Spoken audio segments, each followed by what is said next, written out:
Les professeurs, vous l'avez dit, c'est basé sur des sondages, s'autocensurent, trient dans les pages d'histoire ce qu'ils peuvent dire ou pas, la Shoah, Saint-Louis, etc. Qu'est-ce que ça va donner plus tard? Déjà maintenant loi, mais chez les enfants un peu plus tard aujourd'hui, cette sélection. C'est une question grave. Alors, le plus probable, c'est qu'on forme, que l'école fasse grandir des plantes d'hébétude qui promènent leurs étourdissements dans l'air du temps.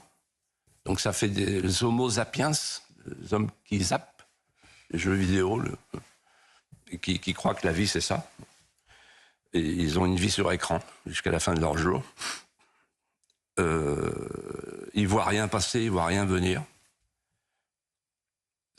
Et l'autre solution, c'est que si on ne donne pas, si on n'offre pas à nos enfants nos gloires, mais aussi nos drames, nos larmes, nos passions, nos trésors, ils se tourneront, pour beaucoup d'entre eux, vers d'autres gloires, d'autres grandeurs, d'autres passions, d'autres drames. Si je vous comprends bien, c'est parce qu'on ne leur donne pas, donc la France, j'imagine, au cœur de l'Occident, de la civilisation, c'est parce qu'on ne leur donne pas à aimer la France qu'ils se tournent vers des récits de substitution. Absolument. Donc j'ai l'impression que c'est par défaut qu'ils se tournent vers ces récits-là, si je vous comprends bien. On a installé chez nous deux civilisations.